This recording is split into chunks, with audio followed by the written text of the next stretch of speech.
welcome to Finishing Off Part 2. In this video we are going to make our ground undulate a little bit more like this, so it's a bit more interesting, up and down, all over the place, and we will introduce a new mortar type, which one of our students, Robert Wu, has provided for us. You can see it proudly sitting on the top of the hill there, much more attractive than the one I provided.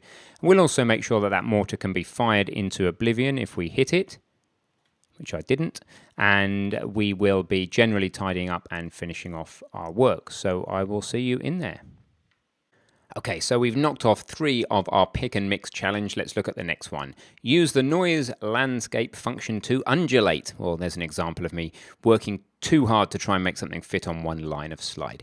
So let's go and take a look at the landscape king tool, and then click on the sculpt tool. So you go to modes, landscape, sculpt tool, and you get to noise eventually. And let's just do a little test. What I want to do is make this landscape less flat. Okay, so that is clearly too much undulation.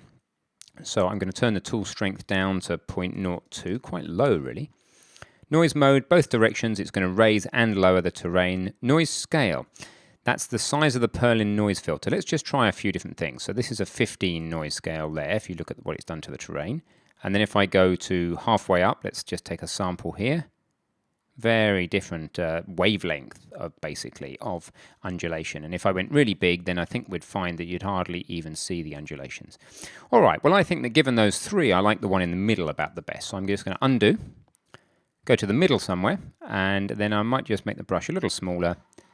And then I think I'm just going to give the landscape some noisy treatment. Let's go ahead and do it. So do the same with yours, just make it noisy. You'll see these component divisions come up in the land as you do this. I actually may need a little bit more strength. Let's have a look and see what it looks like down at the ground level. No, I think it's okay. It's just giving a natural kind of slightly undulating feel to it. I think I'll go to 0.03, bearing in mind that's a 50% increase in the strength. That should be enough. And actually, why am I messing around with such a small brush? Let's just go to the biggest brush we can get our grubby mitts on. Okay, there you go. Oh, that's too much. Now look, you can spend a lot more time than I'm going to, because watching me do this is not the most amount of fun you'll have ever had. But the idea is to introduce a little bit of undulation, a little bit of change and uncertainty into the landscape so that we're not driving around on a flat plane.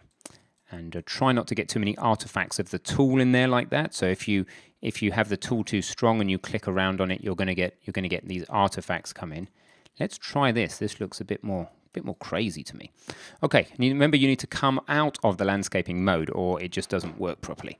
Grabbing my controller, that's what the clutter was, and here we go. There is a tank down in the valley there. Let's boost him. Oh, I can't because he's below my aim capability. Who's going to reload first? He is. Uh-oh, I'm in trouble. Okay, but look, you get the idea straight away. It's much more interesting when you've got this undulating landscape. So that's what I want you to do, is one of the things, is go and make your landscape undulate. Now, the other thing I noticed about my landscape, I think I'm going to go to a top view, is that if we look for the nav mesh bounds volume, it's too small. So let's just make that larger. So nav mesh bounds volume there. And in the appropriate place, you should be able to drag it. If you can't drag it like that, just go to its details and just change its X and Y size up appropriately. So let's just reset its position there. And then just make it bigger than the landscape. And that's great. Okay, so now if we go back to perspective, we'll hit P for show. And what that will do is show navigation. P hits show navigation like that in a single fell swoop. So how's that looking? Well, the problem actually is that the nav mesh bounds volume is not deep enough now. You see that the AI tanks will never be able to get into the bottom of these holes. So we do need to go and reselect the nav mesh bounds volume. We do need to pay attention to the 3-dimensionality of it. And we need to make it deeper. So I'm going to make it quite a lot deeper. And now we need to probably have a look from one of the sides and say, well, how's that looking? Well, it's looking okay, I would say. It needs to be lower as an offset. There you go. Now it goes into the bottom of all the holes and the crevices in the ground. Now let's let the calculation calculate. And it should be able to get, apart from the very steepest bits of slope, which is fine, it should now give us a situation where your AI tank can get from any part of the landscape to any other part, perhaps apart from these deepest crevices like this one here. So that should be fine. Let it finish calculating your navigation, and that part of the challenge is done. Of course, mine is very, very rough and ready, but you get the idea. The nav mesh bounds volume needs to extend in 3 dimensions into the areas where you want the tank to be able to go. Probably not right to the top of your biggest hills. Probably, yes, down to the bottom of your deepest valleys, and that is kind of what you're looking for. And you can always verify things in like a left view or a side view, etc. So you can give yourself a little bit more Z height if you need to, and play around with it until eventually it fills into where you want it to be. Bear in mind in the left view here, you don't get to see everything necessarily, so you may need it higher in Z than you think you do in order to get the ground level in. Okay, cool. So that's going through, calculating one final time, and then that will be done. So while that's calculating, let's go look at the next thing. Make the auto mortars damageable. Okay, so when it comes to mortars, our students have provided some mortars for us. If you look against this lecture in the resources, we have a student auto mortars zip file. In there, I'm going to use Robert Woo's. The other guys will also work their different styles for you, but they will maybe need some changes to the import settings. I'll show you as we go through. So if I grab Robert Woo's pack here, I'm probably just going to export this zip first, actually, because if we don't, it may not drag into Unreal properly. So there you go. That's exported. Robert Woo, and there's some FBXs. So I think what I'll do is just grab the base for a start and just drop it into the mortar folder in Unreal here, something like that. That brings up an import dialog. I'm going to leave the import rotation and translation the same, but you may need to change that for the other models. Import all, and there we go. We have a different base to the mortar. So now if you go into the mortar blueprint, go to the body, you can now come in and say, well, okay, let's go find Robert's base, and there it is. Okay, that's cool. So that's done that bit, and now we have that base. And of course, you're going to need to go to the base and create a socket in it. Now I'm going to do this by eye. It's called dome, the socket. Or was it turret? I don't remember, but we'll change it if it's not right. Then you move that up to the middle of the base like that and save. Okay, cool. So next bit, we need to go down to the dome and we switch that out. Now, of course, Robert's dome isn't imported. So we just go find both the turret and the barrel, the turret being the dome, and you drag them into the mortar folder. Like so, import all, and then we've got those models now. Now on our mortar, we can go to the dome and we can switch that out for very fancy looking triple gun dome thing there. There you go. And we had got the socket name right, and it does look like it's sitting about right, possibly a tiny bit low, but I think we'll roll with that. Okay, and then the barrel, finally. So now we need to go find Robert's altogether superior triple set of barrels somewhere in here. There you go. And then, of course, on the dome itself, we need to go to the model. We need to go and create ourselves a socket called barrel. I'm not entirely sure where that socket needs to be in Robert's model, so I'm going to try just somewhere like this. Now, I'm not sure if Robert provided any instructions. Let's have a look. No, not a text file. So it is helpful, by the way, if you're making models like I think John did to make a README, which talks about the attachment points. But that doesn't matter. We can look at these attachment points. I'm super grateful for everybody's work. It really doesn't matter. And there you can see that actually it's the left-hand barrel socket I need to be aiming at, plus I need to be a little bit further forward. So remember that when you do this, you can, when you're specifying a barrel here, on your socket manager, you can choose a preview mesh, and that makes a lot of sense. So let's go choose that preview mesh there. Now it's much more easy for me to position that barrel much more precisely because I can see the result without having to flip back and forth to the blueprint as a whole. Okay, so if I now just go for something like that, and I can even preview in here the idea, well, I can preview certainly over on the mortar, the idea of rotating these barrels. Now, this barrel socket has changed, so we need to just reparent the socket there. While I'm at it, I might as well make sure that that's correct. Cool. Now let's just rotate these guys, and they're pretty close, I would say. Fantastic. So what else do we need to check? We need to check that the aiming component still has a projectile, which it doesn't. And we should be good to go. It's all facing down positive X. Let's try it. Let's drop, without P, I'm going to hit P to get rid of that in the scene. Let's drop Roberts into the scene. I'm just going to work out where the player start is, so it's quite close to us. And let's drop one of Robert's mortars right here. End key, remember, snaps things to the ground level. Let's play the game. Now, I didn't save, so the mortar blue, if it does crash here, which it shouldn't with all our ensure assertions, but if it does crash, I'll lose something in the mortar blueprint. That's okay. I don't like how long that took to run, so I'm just going to see if there's an ensure that's failed. Indeed there is. There's a possessed tank inshore that's failed. So I'll just get rid of the tank in the scene and just focus purely on the mortar for now. Clear this log. Play again. Okay, let's have a look. Is this mortar spinning? Oh, look how good that looks. Thank you very much, Robert. That looks pretty awesome. So the final thing is it's kind of hitting itself. And this is way beyond your challenge, Call of Duty, by the way.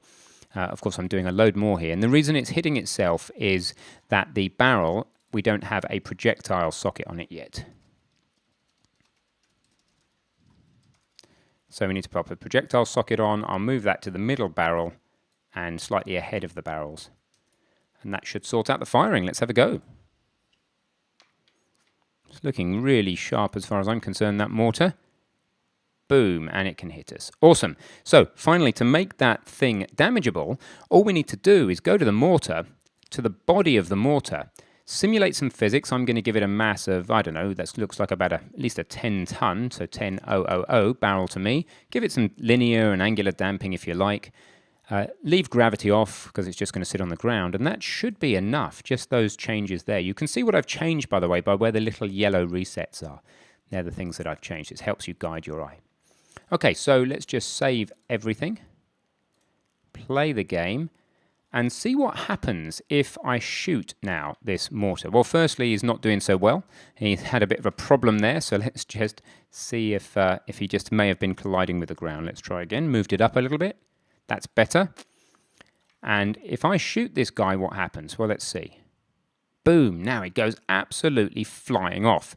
Well, that's not damaged as such, but he has gone completely disappearing. I think he may be too heavy. If he was lighter than that, he'd disappear at even higher speed. So you might be asking now, well, why don't I just implement damage ability in the same way as we did on the tank? Well, we could, but I don't think it's really necessary, because I want to show you the feature of Unreal that if this mortar goes flying off to a sufficient distance, like imagine it was only 100 kilos when we hit it, then see what happens. I want you to see that it actually does clear up objects for you when they get to an unreasonably large distance away in the world and there's no chance of them coming back. Let's see that in action.